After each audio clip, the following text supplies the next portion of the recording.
I've written a story about an individual named Aydan to help us see how transformation can happen in someone's life. Hear me today, okay?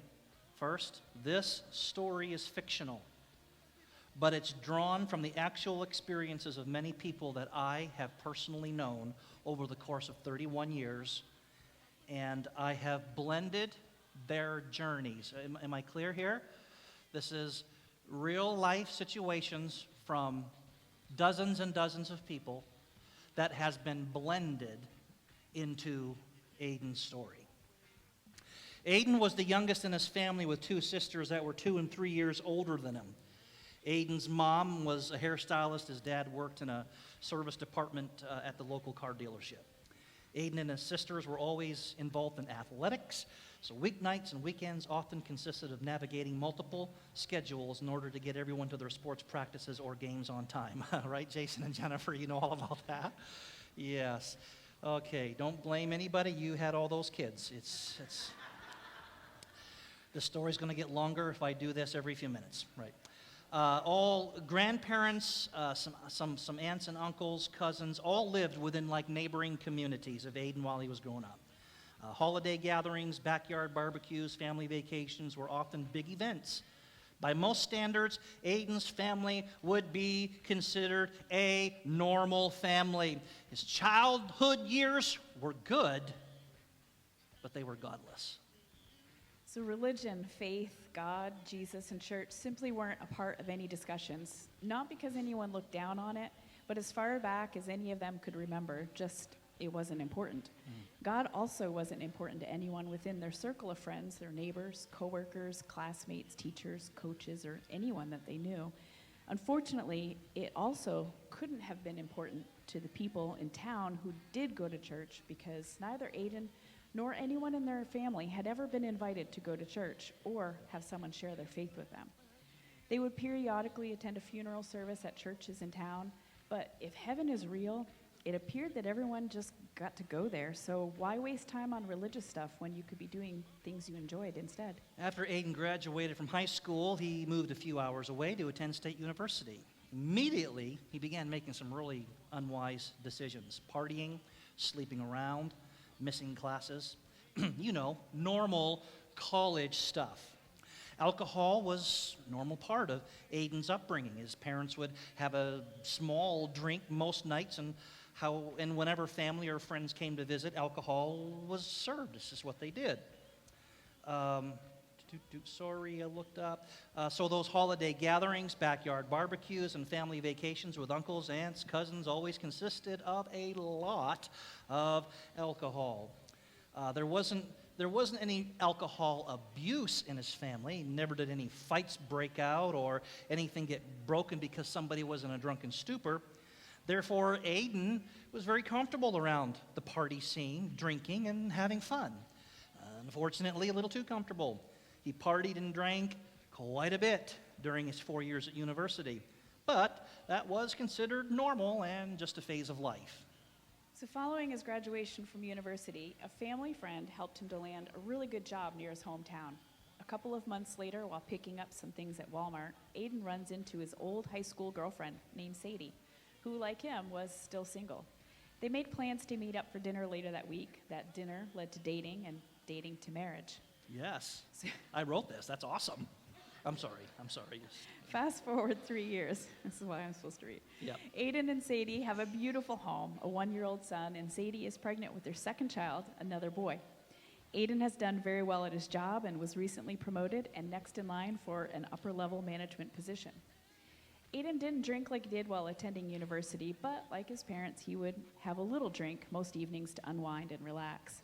Occasionally, he'd go to the bar with the guys after work. And as tradition would have it, alcohol remained a big part of the holidays, backyard barbecues, and vacations with his parents, sisters, husbands, all their kids, and aunts and uncles and cousins.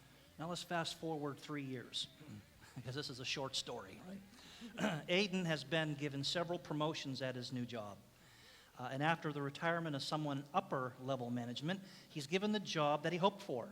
The pay increase was excellent, but it came with a price.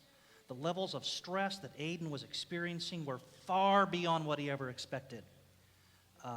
Within just the first year, it was taking a toll on him emotionally, dealing with anxiety, sleeplessness, panic attacks, and depression.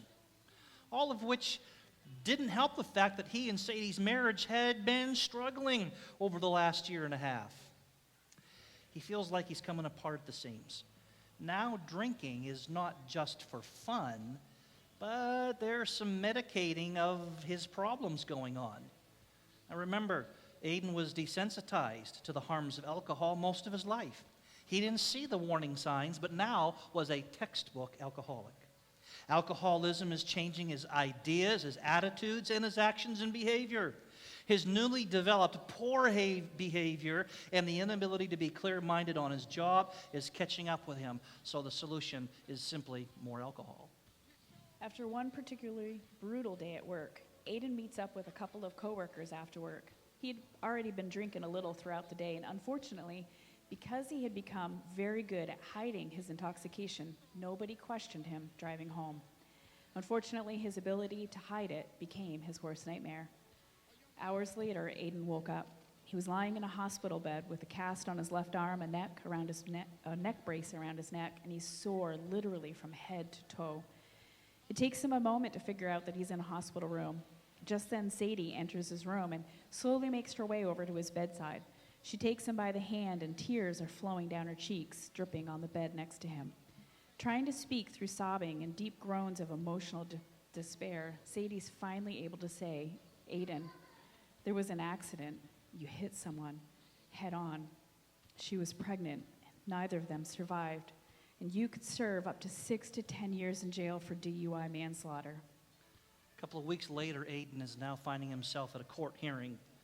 And the judge is motioning to the husband and father of the young mom and unborn child that was killed and beckoned him to come and to speak. He explained that he was speaking on behalf of both sides of the family. His family and his now deceased wife's family. And he said, "Your Honor, the family and I would like for it to be noted, we're not pressing any charges against this man, and that it would please our family if only the minimum sentencing were issued today. We have forgiven Aydan and hope that God will somehow make something good out of this awful tragedy. Thank you, sir." Aydan would serve no less than 18 months and then be released on a probationary period that would require various recovery steps for 4 years. Things would never be the same for Aydan, Sadie, his children, family. Their lives would forever be changed. But Aydan's story doesn't end here, sorry. During his first few weeks in jail, Aydan was dealing with very serious depression, and he was placed on suicide watch after attempting to take his own life. He shut down, became silent to everyone, including Sadie and his own boys. His job was lost. Sadie was having to sell their first home. The guilt and shame that he felt for the murder that he had committed, and the thought of having to face all of this in the outside world after he was released in just 18 months seemed too much to bear. Sadie and the boys lived with her parents, and she began working a full-time job that a friend helped her to get. She eventually finds a small apartment and tries to regain some normalcy for her and the boys. Sadie was a strong-minded person and successfully put her game face on every day to face the world. The women where Sadie worked were now extremely kind and supportive of her in this new position. Though they were all aware of what had happened to her, they never brought it up. But after a few weeks, Sadie started getting close to one particular coworker, Ashley. She and Ashley, I wonder where you got that name from. There's like a bunch of them here. She and Ashley met a couple of times for coffee outside of work, but conversations remained focused on everything except what Sadie was going through. And then it happened. They met for coffee on a Saturday morning, and Ashley asked, "Are we ever going to talk about what you're going through?" It had been a couple of months, and her emotions were still very raw. She panicked as she realized the game face that had been working so well was cracking, and she couldn't hold it back. She burst into tears and dumped everything on her new friend, her hurts, her fears, her questions about the future, She was tired and broken and lost and didn't know what to do. Ashley listened attentively, and when Sadie was done talking to her, she said, "I can't fix you, but as your friend, I will support you, listen to you, be here for you, and pray for you." Sadie reached across the table and took Ashley's hand and told her, "That is just what I need." And then Ashley followed and said, "Sadie, I don't know how you feel about God and the Bible, but I'm part of a small group of women that we meet and talk about the Bible and encourage each other and drink lots of coffee. And I'd like to invite you to join me. I've been through some pretty rough stuff in my life, and if it wasn't for this group of ladies, I don't know if I'd be here today. I'd love for you to come with me next week." Sadie couldn't think of any excuse not to say no. She really enjoyed her newly formed friendship with Ashley, and since she didn't really have any feelings, good or bad, about God or the Bible, she committed to going. And over the next few months, Sadie formed some deep connections with this group of women that Ashley introduced her to. So much so that she never allowed herself to miss getting together with them, and started going to church with them as well. Her boys loved the kids' ministries that took place during the church time, and that made it easier for her to want to keep going. And it wasn't long before Sadie turned her life over to Jesus. She knew that she was still at the beginning of a rough journey with Aydan, but with Jesus in her life, she felt like she could handle anything that God could turn anything around. Aydan continued shutting down and isolating himself within the emotional world of pain and hopelessness. 4 months now have passed, and the only thing he looks forward to are the few moments that Sadie can spend with him at their visits, even though he doesn't talk much. She's been his light at the end of the tunnel, if there was an end in sight. And over the past few weeks, it's like her light has been getting brighter. Something different about Sadie in their conversations. Couldn't put his finger on it, but there's been something different in her voice, and she's even smiled a few times while talking about her week, the boys, family, and work. But Aydan had yet to return a smile back to her. Today is Sadie's scheduled visitation, and she was planning to share her newfound hope in Jesus with Aydan. She knew that her new church-going, Jesus-loving girlfriends were praying for her, and that gave her all the confidence she needed. After some small chit-chat, Sadie shared her entire spiritual journey with Aydan. She was sure to let him know that even though all her insecurities and fears that she had 4 months ago, they were still present, those voices weren't as loud as they were 4 months ago. She didn't ask him to comment on what she had just told him, and she didn't invite him to make any spiritual decisions. But she did ask if it would be okay if one of the pastors from her church that she was attending would come visit him. Aydan responded with a simple, "That would be okay." Pastor Darin was the discipleship pastor at Church Alive. He had a horrible upbringing, raised in a home with drug addict and drug-dealing parents. His story includes a long list of abusing people, abusing himself, and being in and out of prison. But while he was in prison the third time, Jesus used the visitation pastor from Church Alive to speak into his life and to help him find a new life in Christ. Now, Darin is the discipleship pastor all these years later, and this isn't Darin's story. I should write one for him, at Church Alive. And Darin is always quick to respond to any opportunity to help someone sitting where he used to sit. So Darin schedules an appointment to meet with Aydan. Aydan and Darin meet. Immediately following Darin's introduction of himself to Aydan, Aydan tells Darin he doesn't know what he thinks about the whole heaven or hell thing. That was really the limit of Aydan's understanding regarding what pastors do. So he just wanted Darin to know and be clear right up front that he didn't consider himself religious or a Jesus person. Darin replied, "That's okay. But you do know about hopelessness. And that voice way down deep inside of you that is crying out for hope and to hope for something again, that's exactly what Jesus can help you with, Aydan. He can help you to hope again. Is that something that you'd be interested in?" Now, with tears in his eyes, Aydan responds, "Yes." And he asks Darin to help him find the Jesus that his wife, Sadie, told him that she had found.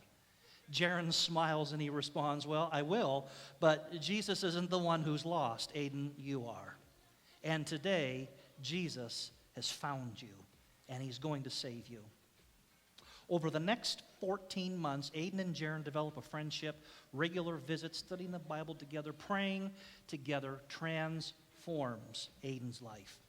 Aydan was now on the road to recovery and even beginning to forgive himself of what he did and for the shame and pain that he caused so many others. It was during one of his prayer times when Darin and he recalled, when it was one of his prayer times with Darin, that Aydan recalled, came back to his remembrance, the request that the husband and father of the woman and unborn baby that died in the accident made to the judge.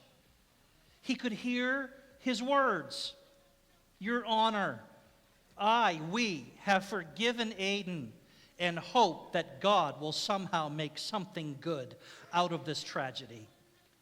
Aydan shared this with Pastor Darin, and the two of them just wept together and thanked God for the grace that was shown to Aydan at his court hearing in the courthouse that day. Over the next few weeks, Aydan shares his newfound hope and how Jesus is helping him to forgive others with his family, grandparents, parents, sisters, anyone who would visit him, the guard outside in the hallway, anybody who would listen to him, anyone who visited him would know about the decision to pursue a relationship with Jesus Christ. Now, none of them were personally going to take the Jesus plunge, but they were sincerely grateful that Aydan was finding something to help him, even if it was religion. When it was time for Aydan to be released from jail, he was radically a different person than the broken man that wanted to kill himself 18 months ago. He knew that things ahead would be challenging and messy, but he also knew that greater is he who is in me than he that is in this world. A year later, Aydan is now working at a job that a family friend helped him to find. He and Sadie and the boys attend church every Sunday, and they all have something that they are committed to at the church or in someone's home during the week to help them grow spiritually. It was at this time that Darin met with Aydan and Sadie and asked them to lead a young adult small group on Saturday evenings in the church fellowship hall. There was about 14 people signed up for it. Aydan had been serving in various areas at the church, greeting, cleaning, setting up tables and chairs for different events, but he never saw that coming. Darin handed Aydan a new copy of the devotional that they had done together during Aydan's time in jail and said, I want you to do for these young adults what I did for you. And with a smile, he continued to say, Jesus is asking you to do this. Aydan thought to himself, how can I say no to Jesus and Darin? So he said, okay.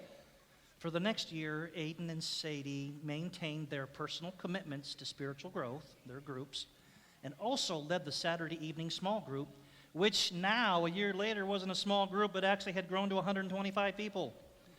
They were meeting in the fellowship hall for a couple of songs of worship, and then Aydan would divide the group up into smaller groups for about 45 minutes where they would work through the same devotional book that Aydan and Darin did together. The smaller groups were now being led by the young adults that were part of the original 14. Another year passes. The young adult group has doubled in numbers to 250 plus. All the while, Aydan and Sadie have continued to maintain their own spiritual commitment and go to their own groups. Just prior to one of the young adult meetings, Darin happens to stop Aydan and Sadie in the hallway at the church. Hey guys, the lead pastor would like to meet with you. How about tomorrow right after church? Darin wouldn't tell him what it was about, except for all he said as leaving Aydan and Sadie is, congratulations. After church, they meet with Pastor Dan. Pastor Dan explained to them that a church across town of about 100 people has been without a pastor for over a year, and they've decided they want to merge with our church. I need a campus pastor. Didn't see that coming. To go there on Sundays for services. I'd like for you and Sadie to consider it. To begin with, we'll be sending a worship team from our church each Sunday along with a tech team to bring worship and the live stream of my sermons 3 Sundays a week. three Sundays a month. There we go. I'd like for you to speak the first Sunday of each month, and we'll see how this goes for the next year. He concluded with, I want you to do for this wonderful group of believers what you have been doing with the young adult group at our church over the past 2 years. And with a smile, Pastor Dan continued, Jesus is asking you to do this.